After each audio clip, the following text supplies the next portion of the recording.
YouTubers. This is John, the audiophile pragmatist, and coming to you with the third video of today.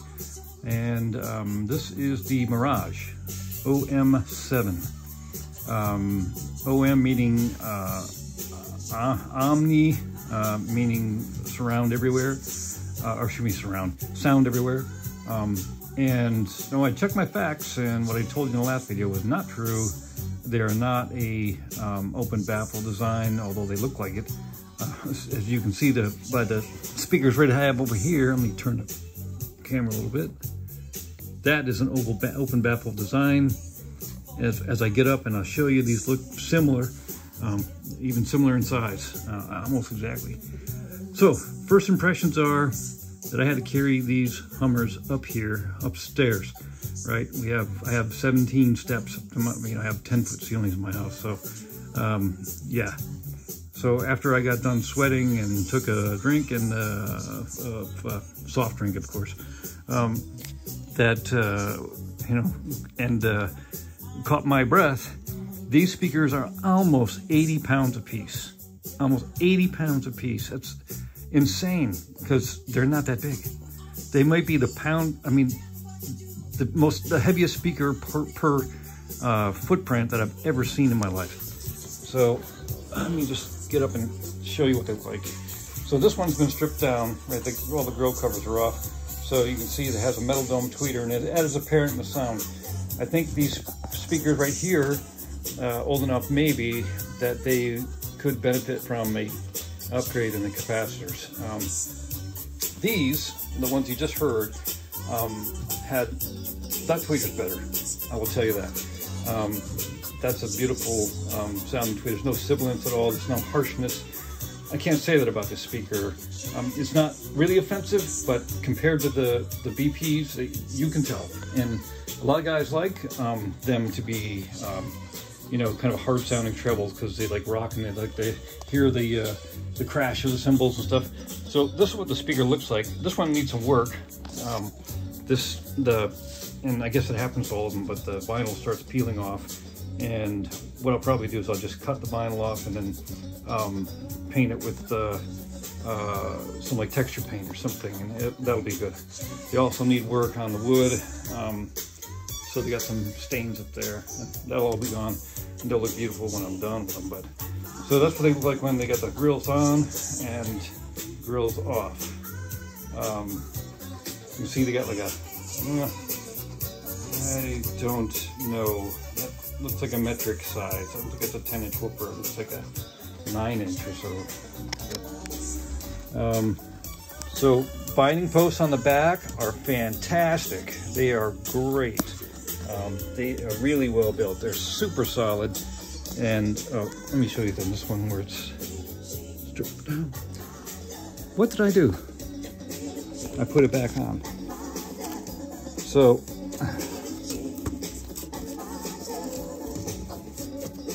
just to show you, just like the BP8s,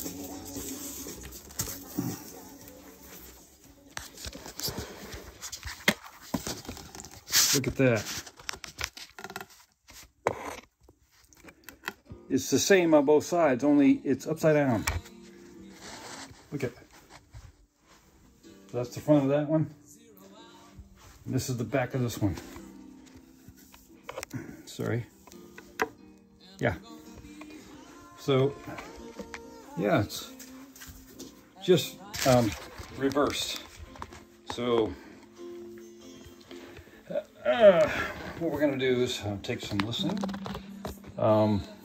See what you think. I would love the comments, since we have two, might as well call them bipolar speakers.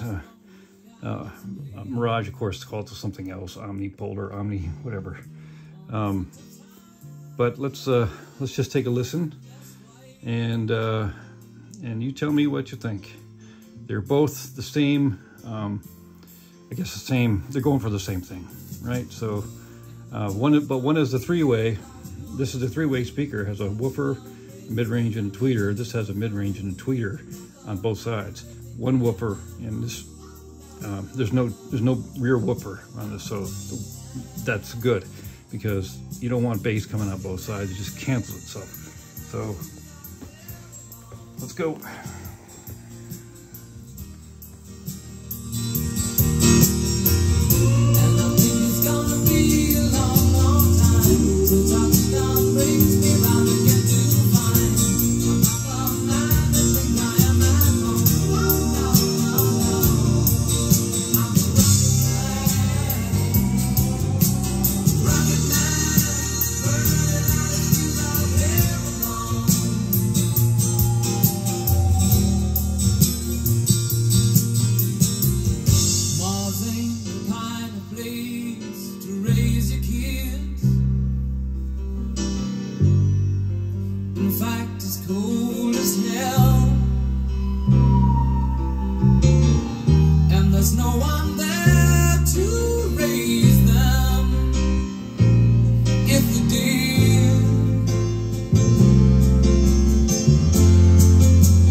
Okay, I'm gonna stop it just a second because there's something you might not pick up on here, and that is the authority of these speakers, and they have significant authority.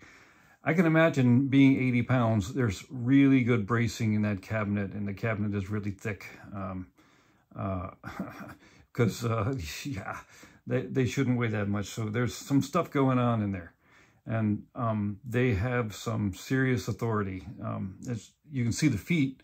The feet are very high quality. They're not carpet spikes. They're just flat feet. But they're super good quality, look like a brass.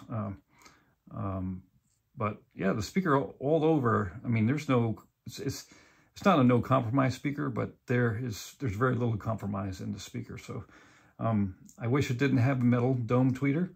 I think we could soften that up with a better cap for the in the crossover network. Go with the one of the you know, the better Ori caps or whatever, one of the better audiophile cap capacitor makers. Maybe I'll do that and see if that fixes anything. But yeah, that's metal dome tweeters for you. I'm generally not impressed. But you know, it sounds like a JBL on the top end, right? Because that's what it reminds me of, like a JBL speaker on the top end. But it's super mellow and really got super bass authority. So anyway, let's let you listen. I don't talk. I wish I was a baby bear, sleeping in the brown winter grass. Man, that's a bass. While the sun was going down, I wish my shoes were empty and I was still in bed, with you there beside me, with your dreams inside your head. I wish the world would do what I wanted to, and I wish the wind would blow me back to you.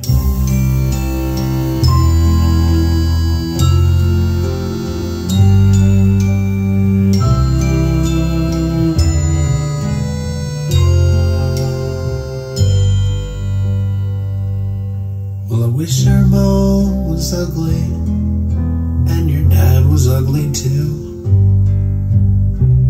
Then they couldn't have had a girl to be as beautiful as you. Wish I was a tightrope walker with legs made out of gold, to hold you in my golden legs and never let you go. I wish the world would do what I wanted to, and I wish the wind would blow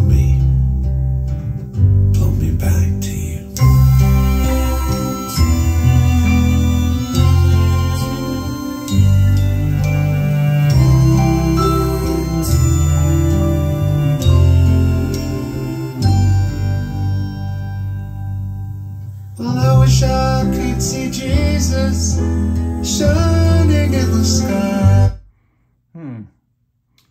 So for a Metal Dome tweeter, when they hit the triangle, I'm thinking that it wasn't as pronounced as, and I'm not saying it's wrong, it wasn't as pronounced as it was in the BP8s, which is odd because Metal Dome tweeters should be able to replicate that triangle exceptionally well. But well, we'll see. Let's go to another cut here that you've recently heard.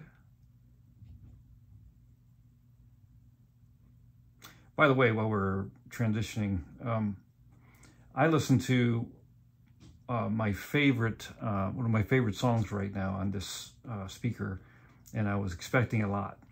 And what it is, the song is "The Goodness of God" by Bethel Music, and it's the stripped down version, not the live version, which is amazing. It is amazing, hauntingly beautiful vocal there. And when I first heard the song, I heard it on these Pioneers right here. So you guys know, you've seen those. I am enamored with those old 1975 Pioneers. Absolutely phenomenal wraparound, beautiful, detailed, clean, but at the same time, they're not hunky like a, you guys know I have Klipsch back there. They're, the Snells are sitting on them right now. Those are Klipsch Fortes, and I don't listen to those very often because it's got to be the right music. I got to be in the right mood, right? So, and I have that big tube amp to listen to it that smooths them out. Because if you listen to them with solid state, it's not the greatest for me. But that said, they do magic with tube amps that is amazing. But I don't often listen to them because of that kind of hunkiness, and you got to get the room position just right and everything. Those Pioneer horns are better, in my opinion. Japanese made. Amazing sound, amazing. And I played the same song on these and I was unimpressed, but they do other things better. So it's like, it's like, you just can't have one pair of speakers that does it all, apparently. So let's, without further ado, let's play the Mandolin Orange again.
Why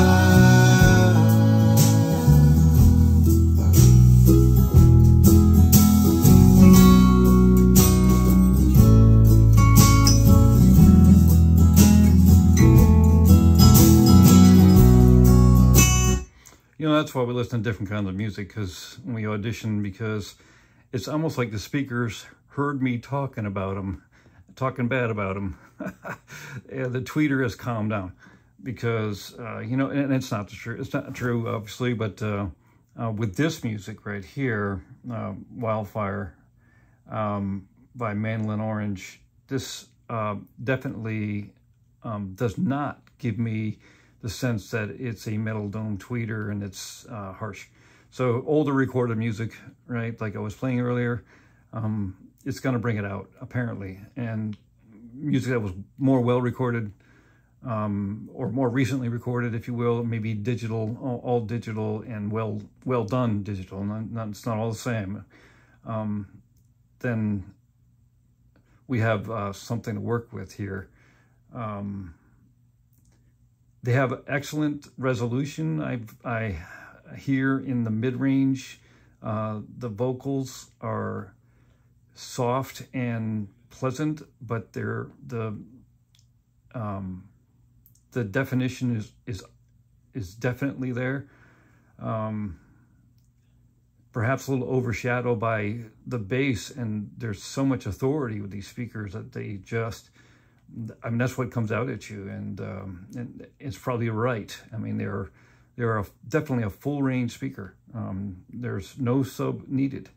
Of course, everybody's going to put a sub on them, but there's really no sub needed. I really sense that there's information down there at 30 hertz. So with that, let's do a little more listening. They deserve it.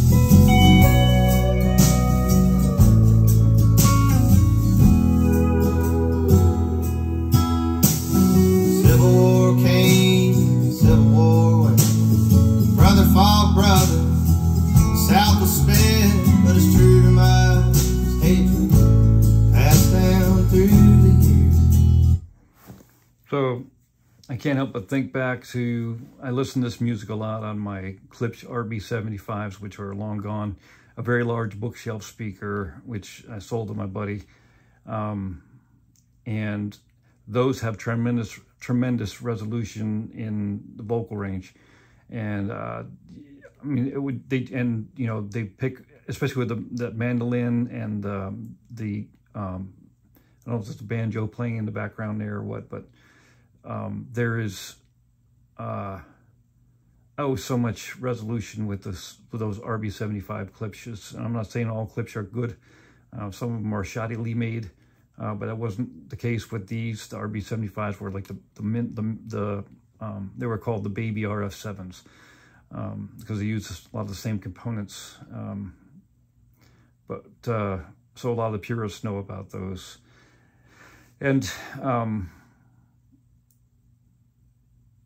so to be honest, those RB75s would blow these away, all these speakers away in terms of just listening for details and resolution, but still being sweet, right? That said, nowhere near the authority that these speakers have. So I'm thinking if you're looking for something that is a full range speaker and with no doubt, no question in my mind, and has depth, authority, depth. What I mean by depth is it's omnipolar, right? So they've got sound coming out on both sides. So it gives you that 3D sound stage and a real sense of, a palpable sense of a depth, right? And both height and width. That's pretty phenomenal with these. You know, they're, like I said, a little disappointing in the overall resolution compared to what I'm used to. You know, I've just taken up some speakers lately, if you will, that had just tremendous resolution, like these Pioneer CSR 700s here. I think they're 700s. and, you know, klipsches with a tube. You just get so good resolution for vocals. It's amazing. Hard for a regular speaker to do that, regular dynamic speaker. So I think if you could pick a pair of these up for, let's say, $300-400, you would have yourself a heck of a deal. I think there's a pair of OM9s out there for sale. They're not that common a speaker. OM9s are just a little bigger. Can you imagine? They must weigh 100 pounds. And I think the guy's asking $300 plus shipping, $150 shipping, so you get it for $450. That would probably be a decent deal. Again, the quality of the speaker is phenomenal. They're going to last forever. If you know, with the exception of the annoying, you know, issue with the vinyl pulling up, they probably had the sun beating down on them, you know, in front of a big window or something, and the heat made them pull apart like that. And it's just a vinyl wrap around them. So that's coming apart. But other than that, these are built like a tank, obviously. And so I think if you can get them for less than $500, it's going to be a very satisfying speaker to listen to. As far as efficiency is concerned, I don't see that they're overly efficient. They're probably average efficient. They're about the same as the BP8s. They're probably 90, 91 dB of sensitivity. Nothing like the, you know, klipsches, but they're not bad either. That said. So let's find one more song for fun. These, you know, these were I don't know, a $2,400 speaker when they were new, something along those lines. So they deserve a little time. Let's give them some music that has not heavy metal, but okay, I found something here. Dance music. Oh, that's interesting. That tinkling is coming from almost in back of me.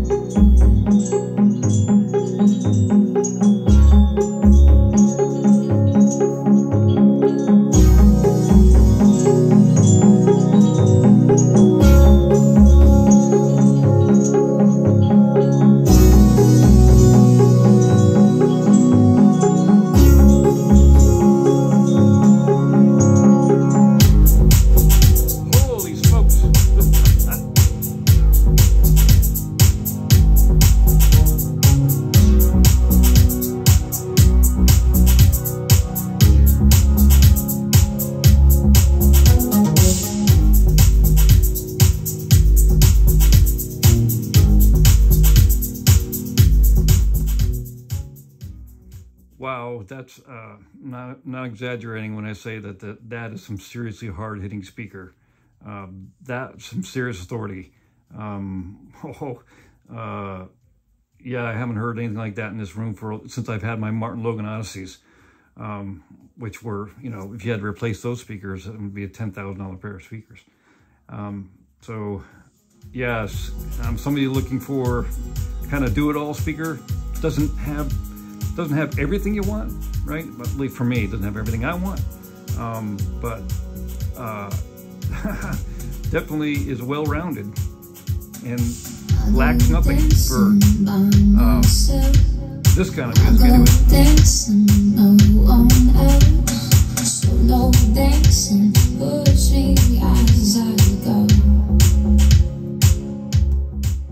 So anyway, so I can feel it in the floor, I can feel it in my chest. They are definitely no slouch, and it's not distorting, not even close to being distorting. So very capable, very capable. So let me revise that. I think if you can get it for $500, you got a deal. I think they're worth more than $350. They're up there. So yeah, I guess that's enough.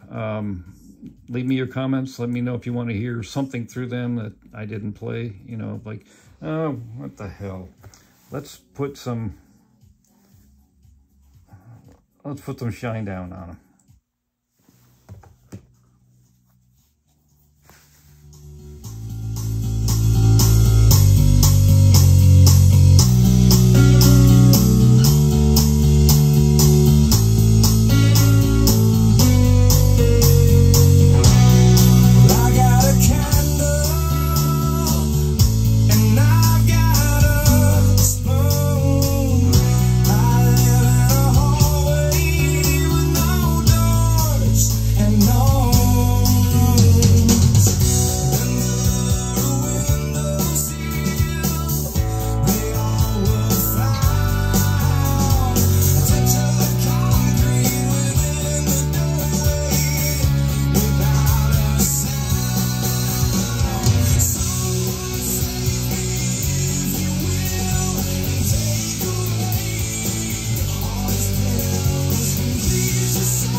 Well, they're on the verge of giving me the chills. So kind of like a JBL L100, but without all the irritating, you know, treble distortions. And yeah, so nice, very nice. If you lean in towards rock and you're an audiophile, maybe this is a good one for you. All right, long enough.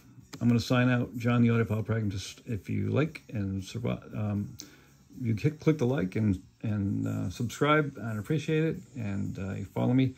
I won't be making a lot of videos because I got to work on this project. And so I'll probably keep these Om-7s around because I got to work on this project, which is not a bipolar speaker like these. It is a open baffle, meaning it puts music out on both sides because there's no baffle. So the speaker actually radiates from both sides. And that is a kit speaker. And we'll go into that when I actually have them hooked up. A completely different way of putting music out there. Active crossover, 10-channel power amp. Each driver has its own individual power amp. And it's crossed over with basically a signal processing device. So that'll be a total departure from, you know, the vintage stuff we've been listening to. Anyway, out here. Thanks.